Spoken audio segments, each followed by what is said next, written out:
नमस्कार दोस्तों, one liner GS platform पे आप सभी का स्वागत है। आज हम आपके लिए लेकर आए हैं सामान्य अध्ययन विषय से संबंधित कुछ महत्वपूर्ण जानकारियाँ। तो आइए देखते हैं। आज मध्यकालीन भारत का इतिहास के बारे में हम लोग देखेंगे। पिछले कुछ वीडियो में हमने मध्यकालीन भारत का इतिहास को ही देखा है, कवर किया है, और हमारा सारा वीडियो कंटिन्यूटी में चलता आ रहा है, एक दूसरे से लिंक है। तो आइए देखते हैं पहला। और आज ये मध्यकालीन भारत के इतिहास का अंतिम वीडियो है। कल से हम मॉडर्न हिस्ट्री में प्रवेश कर जाएंगे। तो कल या परसों जिस दिन भी हमारा फिर अगर हिस्ट्री से संबंधित कोई वीडियो आता है तो वो मॉडर्न हिस्ट्री से आएगा, जब अंग्रेज़ों का आगमन हो चुका होगा भारत में। तो पहला, जहांगीर के शासनकाल को चित्रकला का स्वर्ण युग कहा जाता है। दोस्तों एक और बात बता दूं कि ये जितने भी इसमें पॉइंट बने हुए हैं वो परीक्षा से संबंधित है, किसी कहानी और ऐसा कुछ नहीं है कि कोई भी पढ़े या ऐसा लग रहा है। ये सब परीक्षा से संबंधित हैं, जिससे बस सिर्फ सवाल जो परीक्षा में पूछे जाते हैं। तो देखते हैं। नंबर 2, उस्ताद मंसूर, अबुल हसन, बिशनदास और मनोहर जहांगीर काल के प्रमुख चित्रकार थे।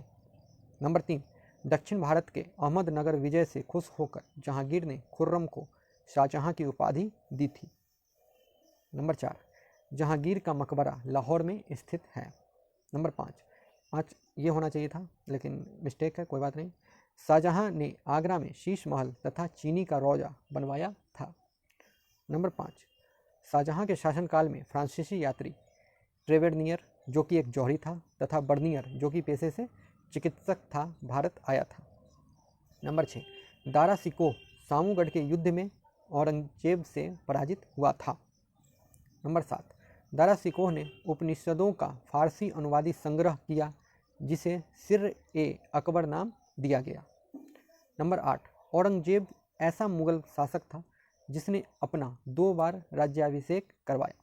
नंबर 9, व्यक्तिगत चारित्रिक गुणों के कारण औरंगजेब को जिंदा पीर कहा गया है। नंबर 10, औरंगजेब ने दिल्ली में मोती मस्जिद का निर्माण करवाया।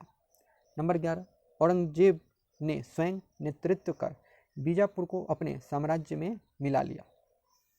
नंबर 12, औरंगजेब के काल में चित्रकला के राजस्थानी और पंजाबी पहाड़ी शैली का विकास हुआ।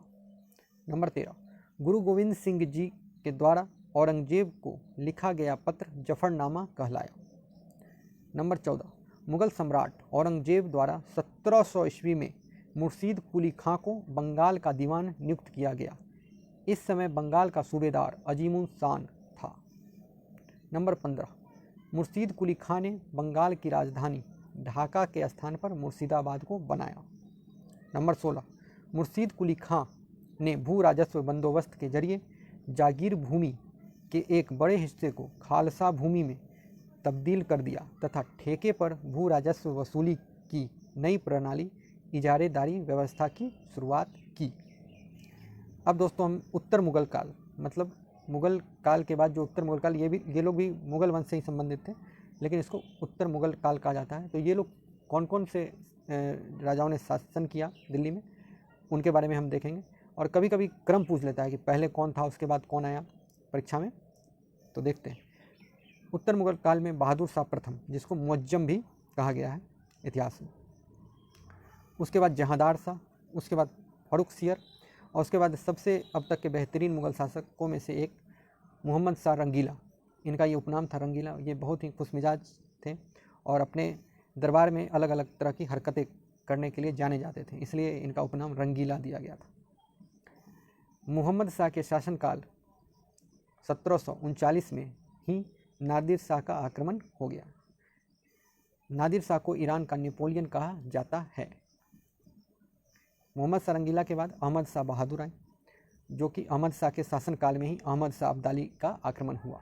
ये वही अहमद शाह अब्दाली है जो कि पानीपत का जो निर्णायक तृतीय युद्ध हुआ उसका एक पात्र है। तो देखते हैं आगे। मराठा और अहमद शाह अब्दाली के बीच 1761 में पानीपत का तीसरा युद्ध हुआ, जिसमें अवध का नवाब शुजाउद्दौला ने अहमद शाह अब्दाली का साथ दिया। ये शुजाउद्दौला जो था वो अवध का नवाब था। उसके बाद जो मुगल शासक था वो उसका नाम था आलमगीर द्वितीय, शाह आलम द्वितीय। देखते हैं इसके बारे में। 22 अक्टूबर 1764 को बक्सर के युद्ध में बंगाल के अपदस्थ नवाब मीर कासिम, अवध के नवाब शुजाउद्दौला तथा मुगल बादशाह शाह आलम द्वितीय के साथ अंग्रेजी सेना का युद्ध हुआ, जिसका नेतृत्व हेक्टर मुनरो कर रहा था। दोस्तों, ये निर्णायक युद्ध था। इसके बाद ही कंपनी शासन या कहते हैं अंग्रेजी शासन की एंट्री हो गई पूरे भारत में। ये युद्ध ही निर्णायक था। इसको हारने के बाद ही हम कुछ भारतवर्ष का कुछ हिस्सा हम खो चुके थे। इसके बाद अकबर द्वितीय आए, जिन्होंने राजा राम मोहन राय को राजा की उपाधि इन्हीं के द्वारा दी गई थी, अकबर द्वितीय। और सबसे अंतिम जो मुगल बादशाह थे वो थे बहादुर शाह द्वितीय या बहादुर शाह जफर। ये लगभग परीक्षा में पूछा जाने वाला प्रश्न है कि अंतिम मुगल बादशाह इनमें से कौन है। तो आपके पास ऑप्शन होंगे, उनमें ये भी नाम हो सकते हैं बहादुर शाह द्वितीय या बहादुर शाह जफर। बहादुर शाह जफर जो है वो फेमस नाम है, सभी को याद रहता है। बहादुर शाह जफर अंतिम मुगल शासक था जिसकी मृत्यु रंगून में हुई थी। तो दोस्तों, आज के लिए इतना ही। कल फिर हम सामान्य अध्ययन के कुछ विषय के साथ उपस्थित होंगे। तब तक के लिए धन्यवाद।